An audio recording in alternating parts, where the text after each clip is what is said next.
personal views and opinions expressed by our podcast guests are their own and are not legal advice or official statements by their organizations.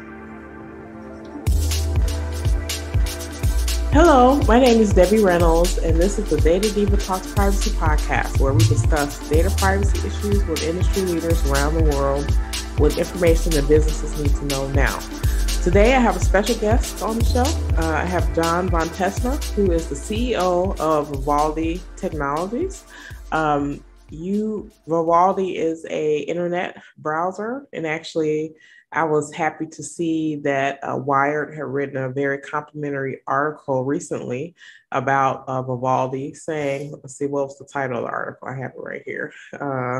That this is one of the best. No, you're probably not using the web's best browser. That was the name of the title of this Wired article.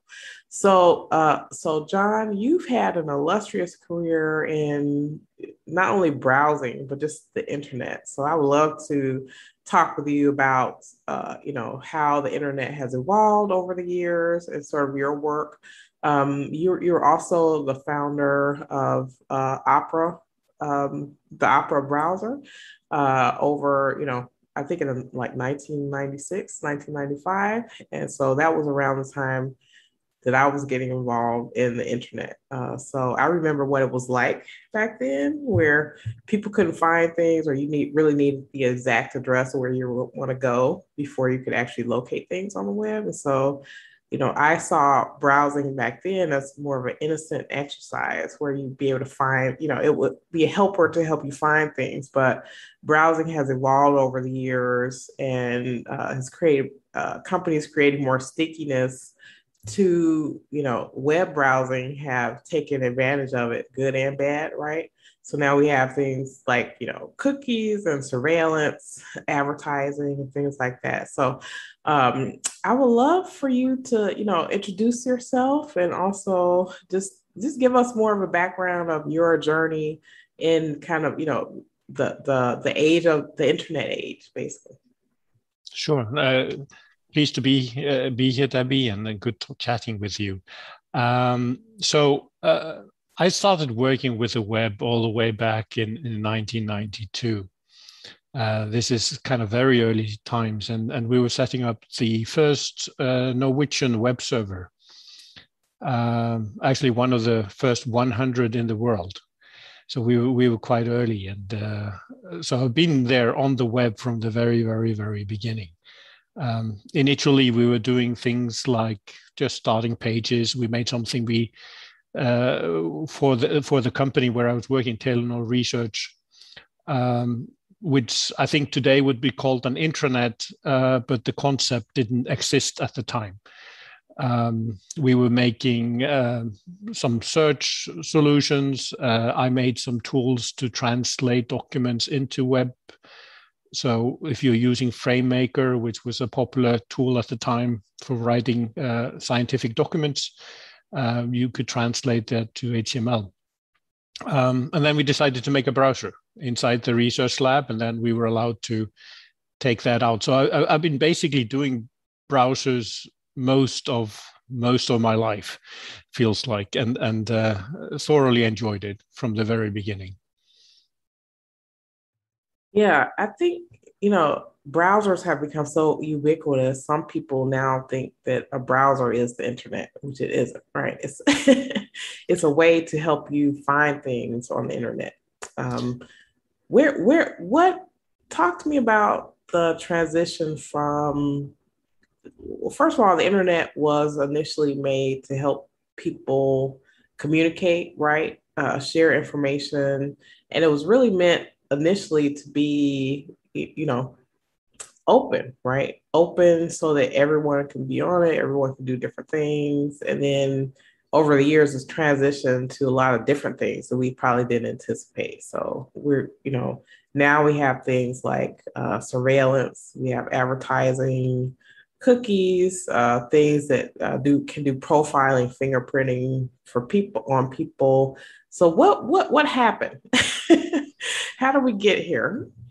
Yeah, obviously. I mean, if you want to be the purist, then you would say internet was kind of designed way back, and actually was initially made by the military, and then for kind of was mostly used by research institutions and universities and the like. So from that perspective, I've been on the internet longer than the web. The web kind of started more like around 1993 is where things started to move slightly, with the first popular browser, Mosaic. And I think, I mean, initially, yes, the focus was basically, okay, this is a place where you can place information. And the early implementations of web browsers, basically what you had were simple documents. You didn't have applications, you didn't have moving things, you didn't have videos, and I mean, obviously those things came a little bit later. But really, it for us always was, okay, we want to get as many people onto this as possible, because access to information is a beautiful thing, and a big unifier in many ways, that people have equal access to information. So that's kind of been my focus over the years. And then we've seen certain companies, because there's a lot of data on the internet, and it's fairly easy to collect data if you want to, and if you're ethically challenged. Then you will collect information. And I think that's part of the problem, that certain companies that seem to think that the rules that apply to others don't apply to them, they've started to collect information on us, which are then used to profile us and give that information to advertisers so they can send us customized advertisement. So I think this is a kind of a derailing of a path that for a lot of us, we're seeing, okay, the internet is having a really a good kind of impact on the world. We were seeing more access to information.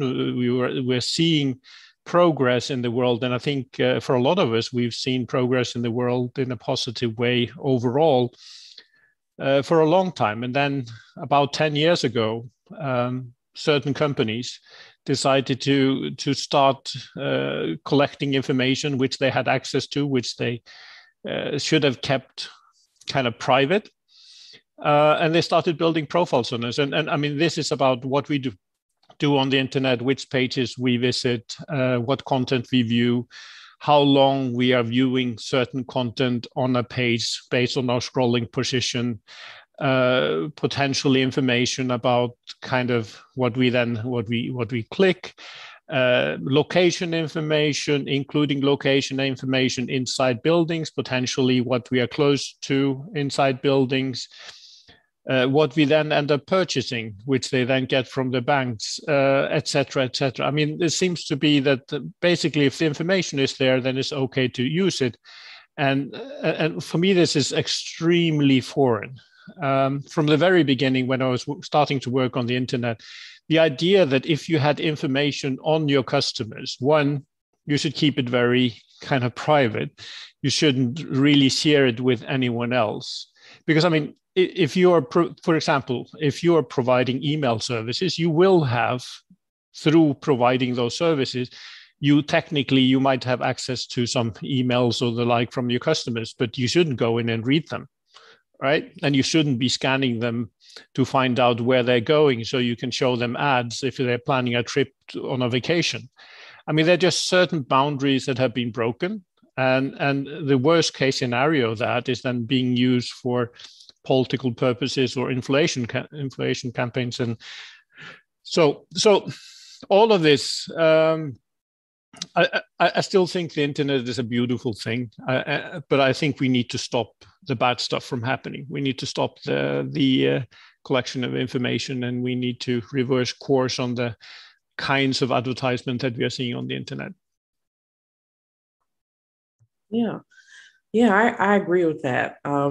What are your thoughts? Well, first of all, let me back up a bit. So your time with Opera, you were able to grow that company and the user base up to 350 million people. That's quite an accomplishment, knowing that's like the size of the US, right? You think about the number of people. And so I think, people have choices, right, about the browsers that they use. And, obviously some have more people know some more than others. And then I feel now because of I don't know what happened. Maybe it was because of COVID, and where people were being asked to share more information about their health. That I feel like consumers started to wake up about maybe privacy, and trying to really push back about uh, wanting to understand what companies were collecting about them, and saying, we want to have more agency over our data. So are you seeing that shift where because I think the popular um, thought or concept that was out there for many years is that consumers don't really care about privacy, so let's just do whatever. But now we're seeing consumers start to push back and really show that they do care about privacy. So what are your thoughts about that shift? Well, I mean, there's a number of things here. And I think, yes, I think people are definitely understanding that there's collection of information and then it's not nice. But I think for me, there is a different angle to all of this. So people may say something, I have nothing to hide. I don't care. And I get these services for free. I mean, basically, the propaganda works, right? The propaganda is saying that we need to share this information to get the services, which is a lie. It's not necessary. And that basically this is only about personal privacy. I think that for me, it gets really ugly when you combine the personal privacy, not of one person or hundreds of persons, but basically full populations. And then we are basically put into camps. And you have companies that are analyzing the data and finding out that if you do this and that, if, for example, you walk a certain path every day, okay, you're a dog owner. If you're a dog owner, what about, okay, how do you visit your parents often? Do you they try to analyze, maybe even from the music that you listen to or something else. They place you into camps, which they then utilize to send ads that are relevant to you or to advertisers. And to me, where it's the worst is the concept of us getting different information. And that's kind of where the fact that we are put into different groups and then we're getting different levels of information. I think it's not a coincidence that this division that we've seen in the last few years has happened at the same time that this collection of information and this surveillance-based advertisement has been prevalent. It's related also to the algorithms that basically look at, okay, you are seeing this, your friends are looking at this, and then the way the algorithms work, they choose content which is your friends are choosing, and we all know that we click and look at things that we don't necessarily like, but it's there. And then it kind of becomes a self-sustaining system where we get more and more of that content. And then you can put advertisement in part of that, and then you can influence this to make it even worse. So I think we have to realize that there's a correlation between what we are seeing, the division in our society, and the use of this data. So it's the perfect programming machine. The way I like to look at it is that we call it an API in the programming world, a programmable interface to us. And that's made available to the highest bidder to buy access to us based on information that the system feels that we are like this or that. I mean, the fact that Facebook is recognizing our political leanings, I think that's wrong. Facebook shouldn't kind of be finding out what our political leanings are. And they may get it right or wrong or whatever, but it's just what's correct to collective data, what is natural to collective data. I think I'd like to ask people, so would you think it's okay that your mailman read your mail? Is that okay? Maybe that the fact that you kind of got certain bills in the mail and then suddenly you get he hints to someone that maybe you need a bank loan. Is that okay? Right.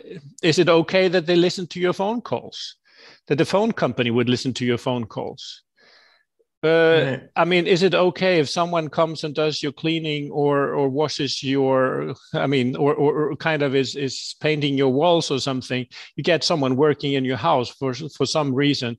Would you think it's okay that they put a recording device and listen to your call, the discussions? Maybe a list of all your furniture.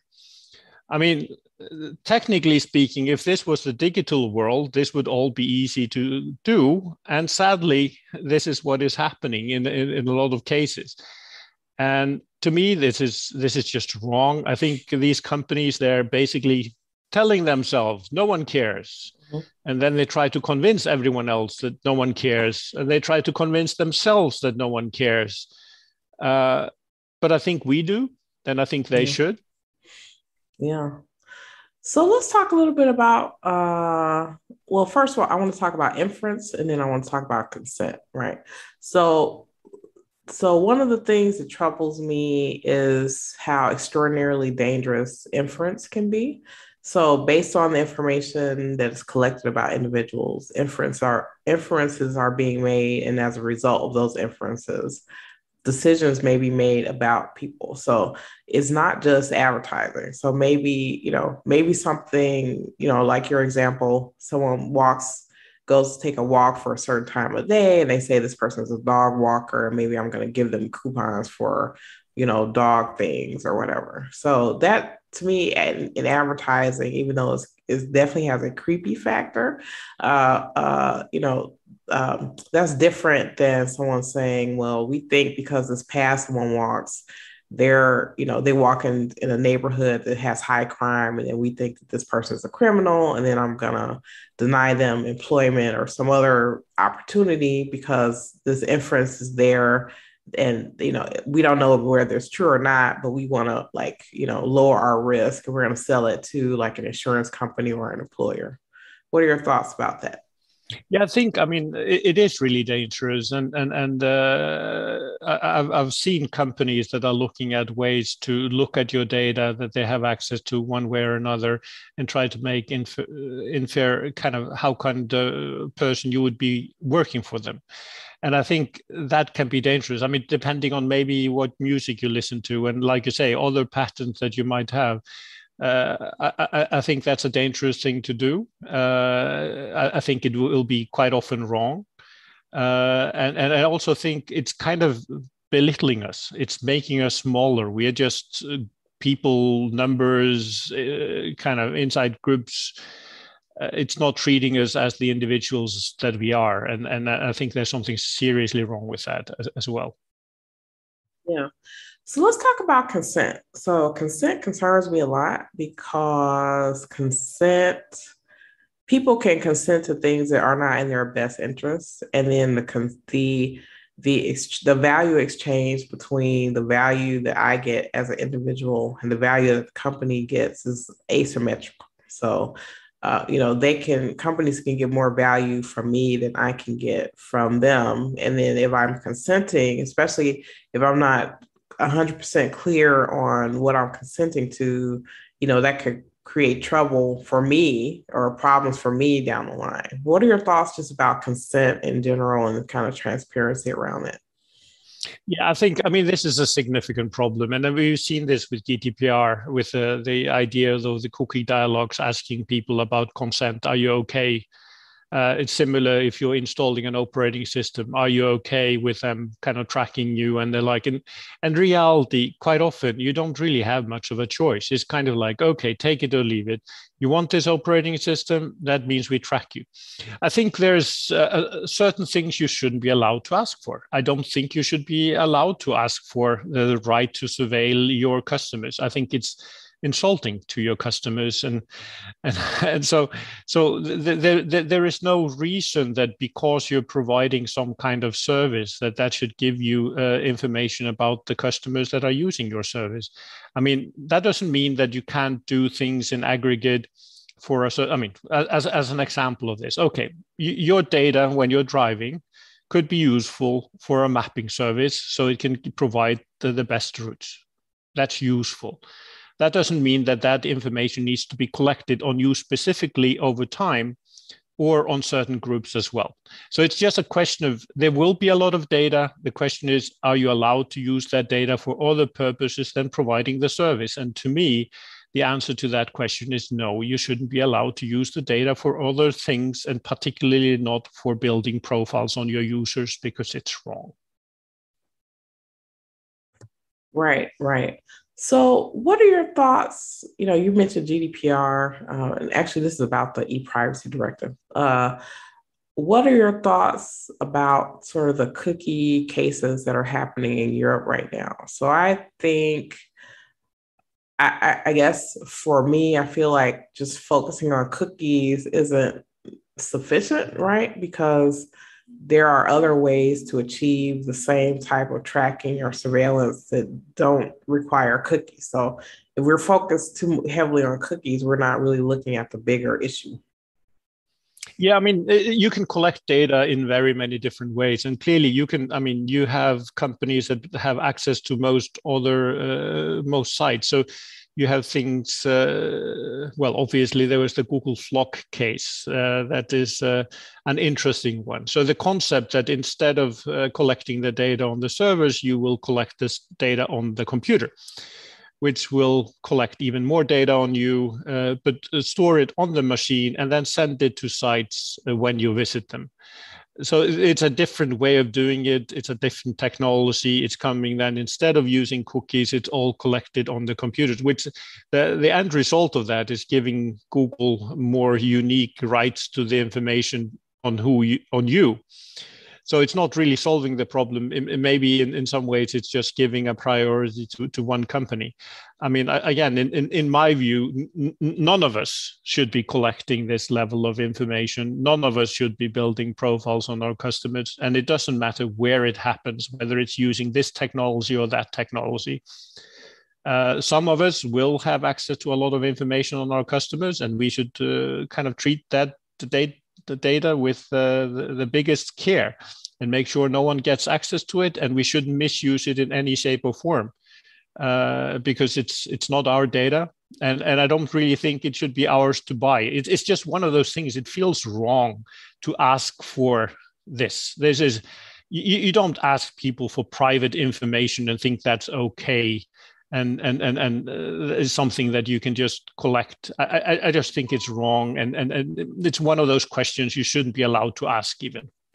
Yeah, and back to your point about sort of the way that that browsers collect information, and they sort of categorize people, try to put people in buckets or categories, but when people don't neatly fit into categories, that's kind of where bias can show its head, right?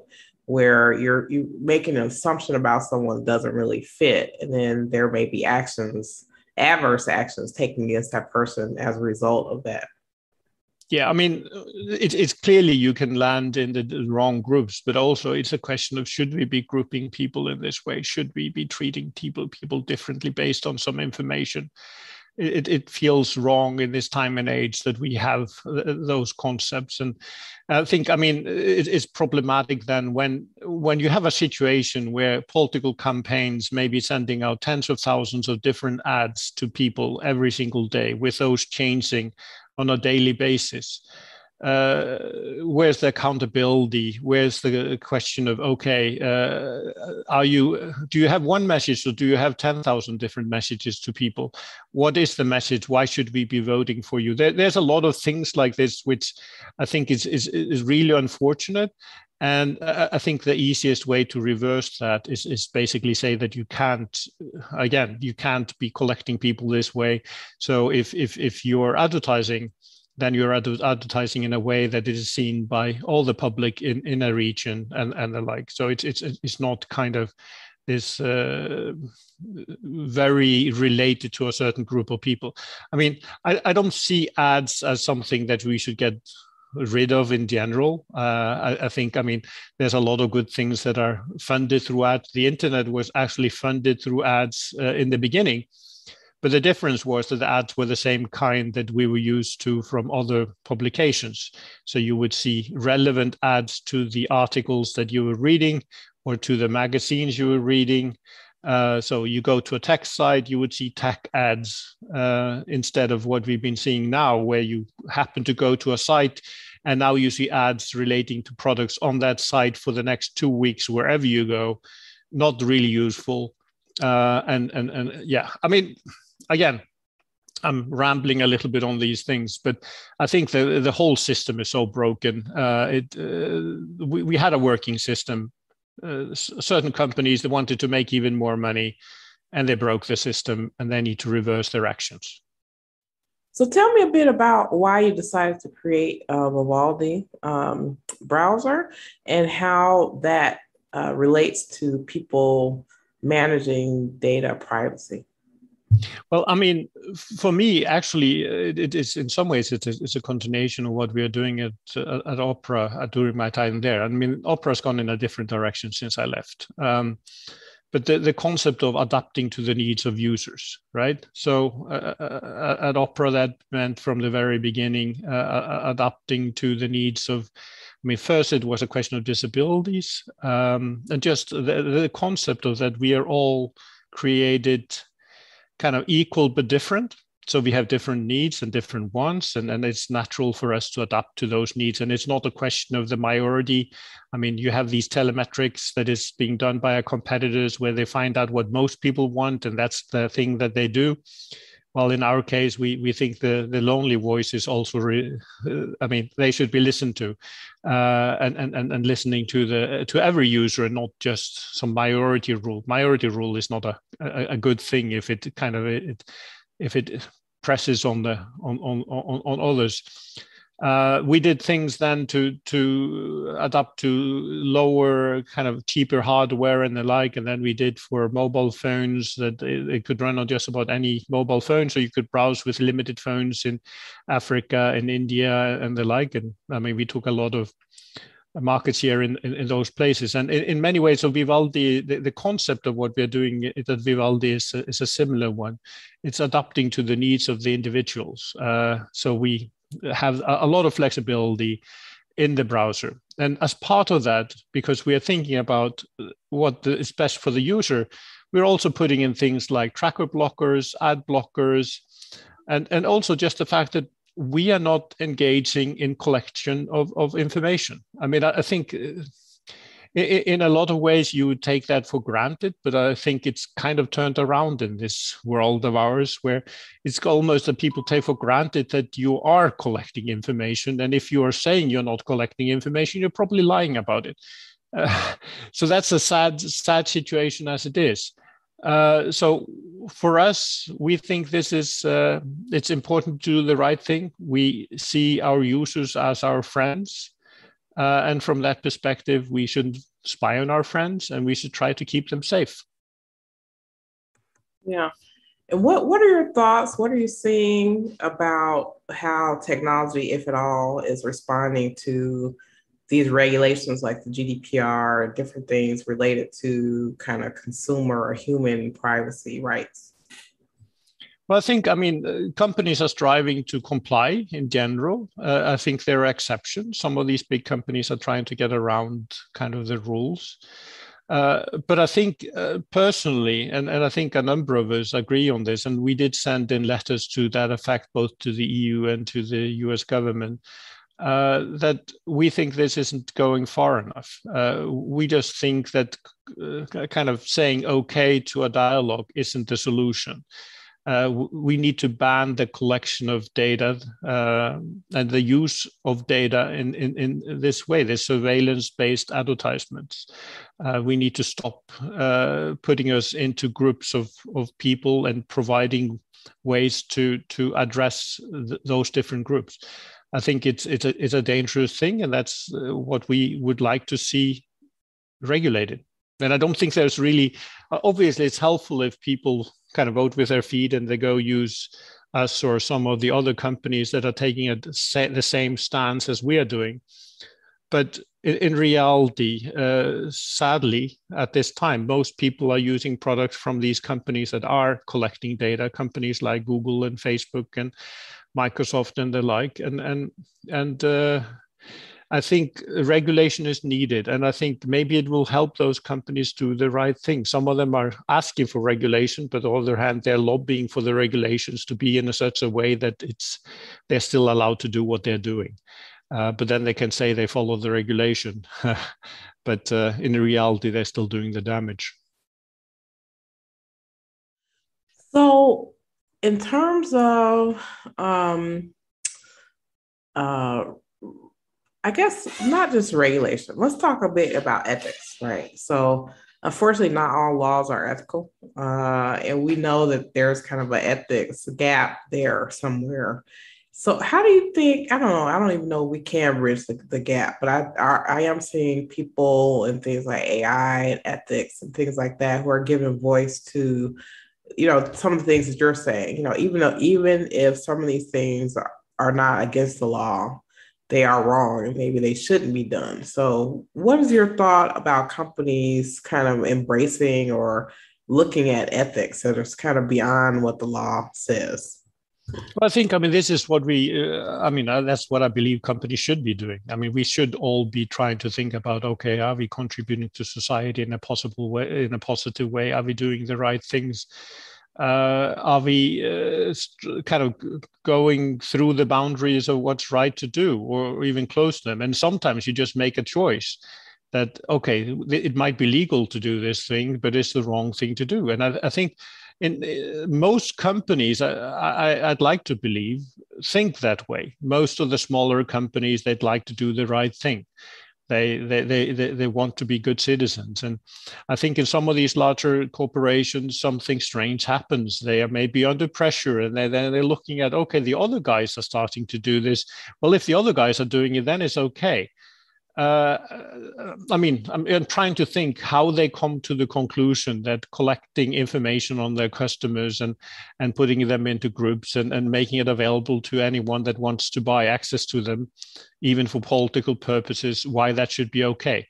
I don't know. I mean, sometimes I've tried to understand it. Was it basically because, like with Facebook, was it that there was a time there where with Mark Zuckerberg was under pressure that he needed to show that they could make money because they weren't making a lot of money.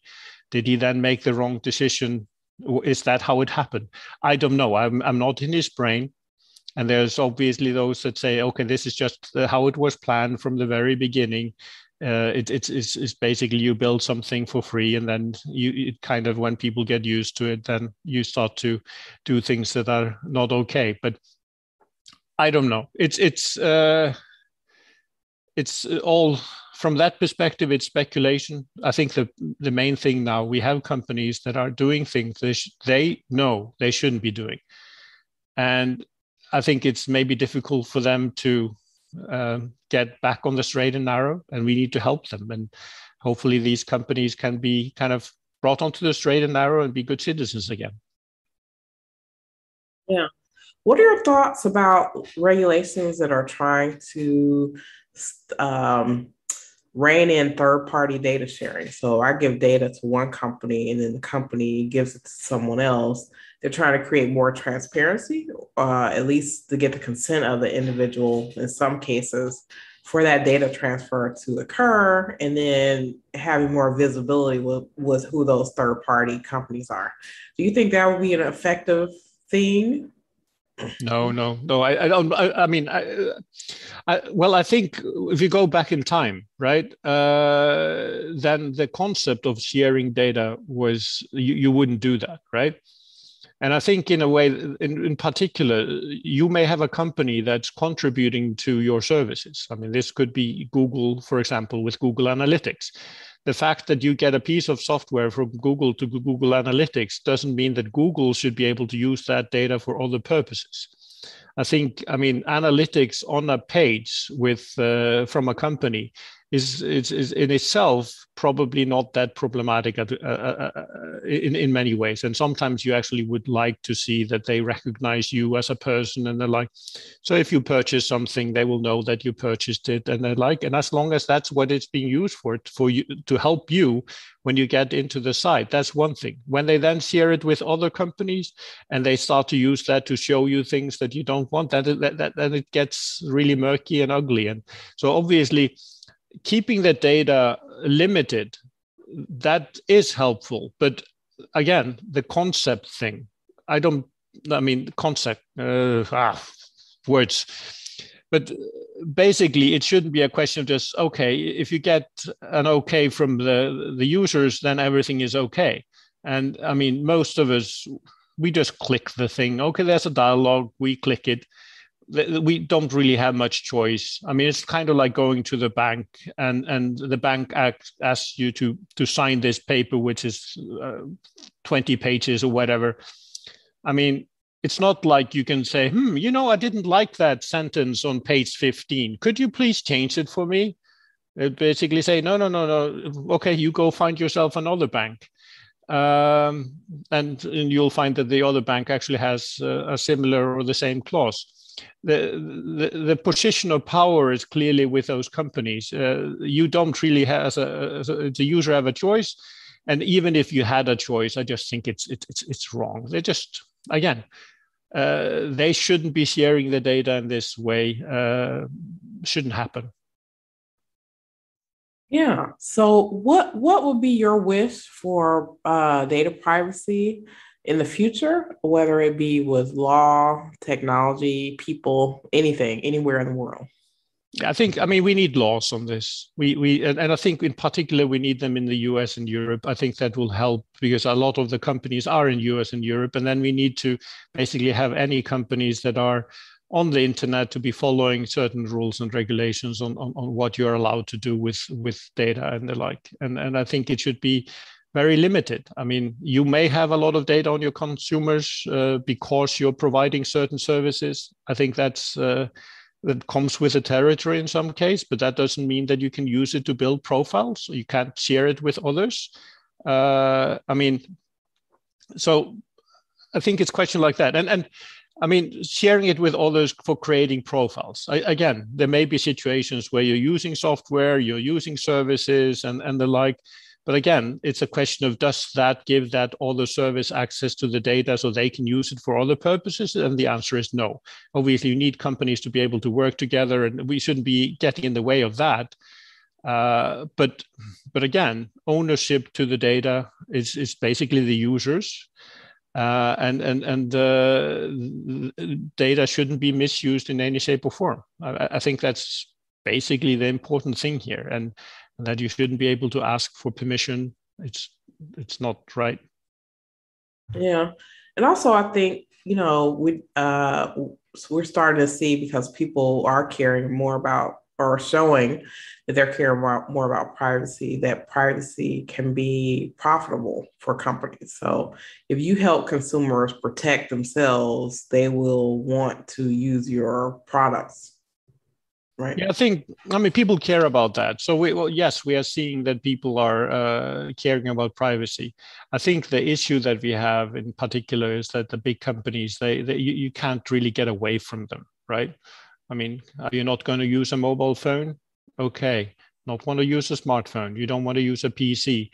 But it's good that people are choosing companies that are listening, that they don't want to be treated like the merchandise. They want to be treated as customers and with respect. And there are people that are choosing to switch to companies that treat them that way, that treat them with respect, and don't just treat them as some merchandise that they're buying and getting access to and selling. So yes, there are people that are going this direction. I think the problem that we have is that even if you wanted to, it gets really, really hard to get away. But there are ways. I mean, you can select like Vivaldi as a browser. You can use Linux as an operating system. You can use a good search engine like, I mean, Startpage or DuckDuckGo or Niva or the like that are kind of not collecting your data. So there are choices for people. And I think there's more and more people that are seeking out those alternatives, but I still think we need regulation. Excellent, excellent. Well, thank you so much for being on the show. This was great. I know that the listeners will really love to hear your point of view and perspective, and I'm really happy that we got a chance to have this conversation. It was all my pleasure. Thank you. Thank you, Jon.